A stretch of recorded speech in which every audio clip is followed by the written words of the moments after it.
បាទជំរាបសួរពុកម៉ែបងប្អូនទាំងអស់គ្នាបាទថ្ងៃនេះគឺខ្ញុំសូមបង្ហាញវីដេអូដែលខ្ញុំថតសកម្មភាពធ្វើផ្លូវ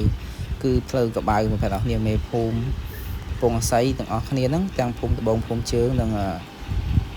អនុភូមិគាត់បានរៀបចំធ្វើផ្លូវកបៅគឺចាក់ដីដើម្បីរុញឲ្យស្អាតឲ្យខ្ពស់ទៅកន្លែងម្ដុំផ្លូវកបៅហ្នឹងផ្លូវចុះទៅប្រាំងទៅផ្លូវកន្លែងថែវអញ្ចឹងគឺបងប្អូនទាំងគ្នាអាចមើលវីដេអូនេះបានគឺគាត់កំពុងតែសាងសង់បោះសម្អាតរុញចាក់ដីទៅអញ្ចឹងគឺធ្វើបន្តគ្រប់កន្លែងដែលយើងអាចនឹងធ្វើបានគឺរៃលុយគ្នាមិនថាតិចច្រើនគឺធ្វើផ្លូវដើម្បីឲ្យស្អាតដើម្បីស្រួលជិះស្រួលធ្វើដំណើរទៅប្រាំងទៅអីចឹងណាបាទអញ្ចឹងគឺផ្លូវនេះគឺមួយខ្សែនេះគឺយើងធ្វើជាមួយនឹងមេភូមិមេឃុំទាំងអស់ហ្នឹងគឺលុយគឺចេញពីបាទបងប្អូនចាំបានធំរឹងល្អឡើងទៅសៃធ្វើឲ្យមានសមត្ថភាពខ្លាំងគឺអាចប្រើជាមួយខ្លែងធម្មជាតិបានដែលយើងធ្វើដោយខ្លួនឯងផ្សំដោយខ្លួនឯងប្រសិទ្ធភាពលឿនអស្ចារ្យតែម្ដងជាមេថ្នាំធម្មជាតិរយៈពេល12ទៅ3ថ្ងៃឃើញប្រសិទ្ធភាពតែម្ដងបើសិនជាចង់បានអ្នកតំណងបាន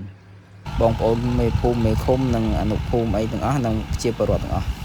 ដែលគាត់បានចូលរួមតិចតួចម្នាក់ដើម្បីធ្វើផ្លូវហ្នឹងបាទអញ្ចឹងសម្រាប់ផ្លូវនេះគឺយើងធ្វើចាប់ពីនេះពីដអធិស្ឋានគឺពីឡរបស់ការពីមុនគឺលោកតាថ្នមហ្នឹងគឺឡពីបុរាណពីលោកតាថ្នមហ្នឹងរហូតទៅដល់លូខាងក្រោមមាត់ជាប់នឹងព្រែកតែម្ដងគឺលូជាប់ព្រែកបាទហ្នឹងគឺយើងចាក់ពីនឹងរហូតដល់លូជាប់ព្រែកហ្នឹងតែម្ដងហើយគឺធ្វើរហូតចឹងទៅដល់កន្លែងមាត់ព្រែកហ្នឹងហើយយើងកាយដីព្រែកខ្លះយកមកចាក់លើនឹងខ្លះនឹងកាយនេះយកមកចាក់លើទំនប់ហ្នឹងតែម្ដងខ្លះដែរអញ្ចឹងគឺការធ្វើនេះគឺល្អណាស់បាទបងប្អូននេះគឺអាចចូលរួមជាថវិកាឬក៏អន្តិចបន្តួចអីហ្នឹងដើម្បីជួយ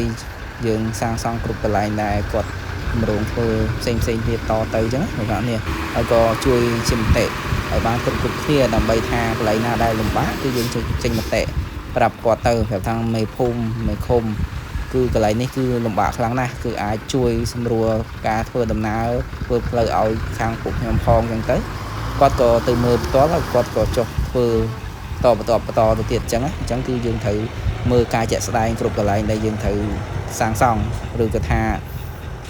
ធ្វើផ្លូវបន្តអញ្ចឹងបាទអញ្ចឹងគឺកន្លែងដែលយើងត្រូវធ្វើគឺមានច្រើនអញ្ចឹងគឺបងប្អូនក៏ត្រូវតែជួយគ្នាដែរបាទហើយវីដេអូនេះមានប៉ុណ្ណឹងទេបាទអរគុណច្រើន